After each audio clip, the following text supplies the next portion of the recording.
In this tutorial, I'm going to discuss the falling consumer spending, and in most debt-fueled booms, and this one is related to the housing boom, it's debt accumulation. And I'm going to discuss debt accumulation in several different countries around the world.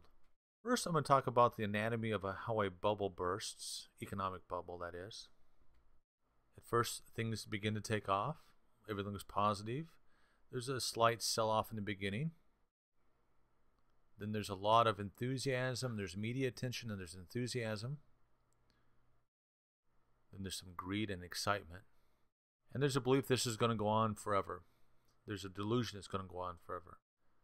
And things begin to fall, and there's some denial that things are getting bad. And then there's some thought about things are going to go back to normal, which means continue to go up.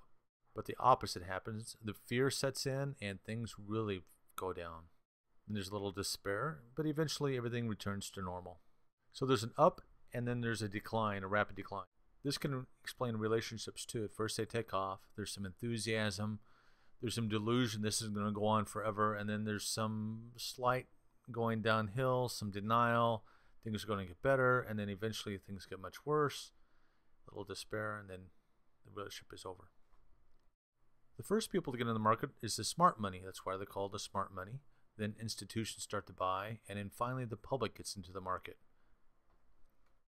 Right now, it's about January 2011, and I'm not sure, and I don't think anybody knows if we're at the previous point or at this bottom point here, which is going to depend, is it going to get better or is it going to get worse over the next 6 to 9 months? Now, if we look at the debt-to-income ratio from 1997 to 2000 of several different countries, we see they all did the same thing. They all ran up a large amount of debt. The United States increased its debt load from 88% to 130%. Norway from 90 to 140. Spain increased as well. United Kingdom, much like the United States, went from 78 to 130%. Portugal from 50 to 115. Denmark from 130 to 199. Netherlands 103 to 185, and Ireland jumped substantially too, from 106 to 191. On average, Americans increased their debt load 42% in a 10-year period. And the Irish increased theirs 85% in a 10-year period, which is a dramatic increase. This chart is just like the other one, but in this case, it's only the percent increase in debt-to-income ratio. And we see that it continues to rise, or it rose, in all these different countries over the 10-year period I was discussing before. Next question is, what did people buy with all this debt? And of course, they bought homes and houses, sometimes more than one house. So home prices in these same countries began to rise dramatically as well, with some exceptions like France and Sweden, and I'll explain why in a moment. United Kingdom's houses went up 146% in a 10-year period, and Ireland's went up 172% in a 10-year period. France wasn't on any of the previous charts, but we saw their price of their homes rise dramatically. The reason is because 60% of new homes purchased were by UK citizens. If we look at total consumer debt over the last 50 years, we see it's risen dramatically. But there's been times when we paid down debt. Not many times, but a couple times. And we see right now we're paying down a substantial amount of debt. The slope of the line is negative. The change is negative, I should say. This next chart is consumer debt, this United States only. It's the slope of the line of the previous chart. The red line is 0%. There have been times when we've accumulated a lot of debt, and there's been times when we've accumulated smaller amounts of debt. But we see a repeating pattern over and over again.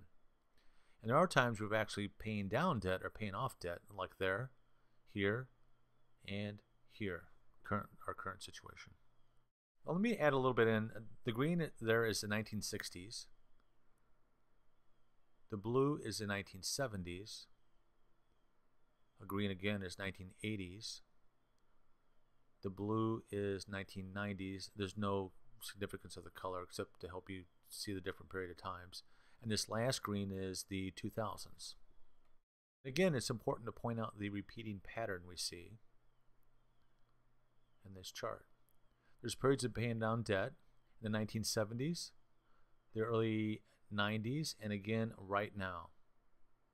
And in fact, what we see in 1970s, we had 4 months of paying down debt. In the 1991 era, the 1992 is 15 months, and now we've gone 21 months paying down debt.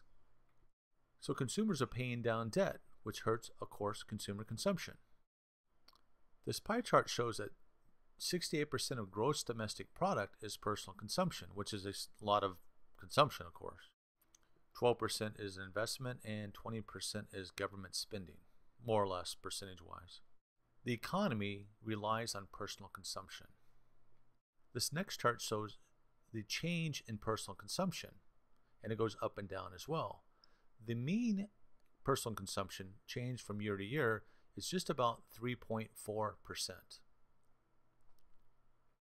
So what we see is an up and down trend line, much like what we saw on the debt accumulation, up and down too. And in fact, when I draw that back in, we see very similar up and down periods. So right now, we are actually paying down debt, not consuming. We paid down debt and also didn't consume in the 70s, the early 90s, and now. From a long-term economic perspective, this is what we want people to do, to pay down debt.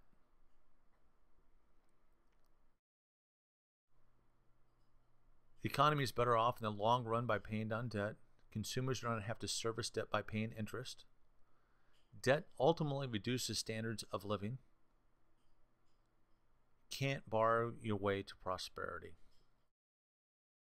If you want to learn more, Google this article right here. It explains a lot of the stuff I just talked about. This is a typical thing you learn in macroeconomics.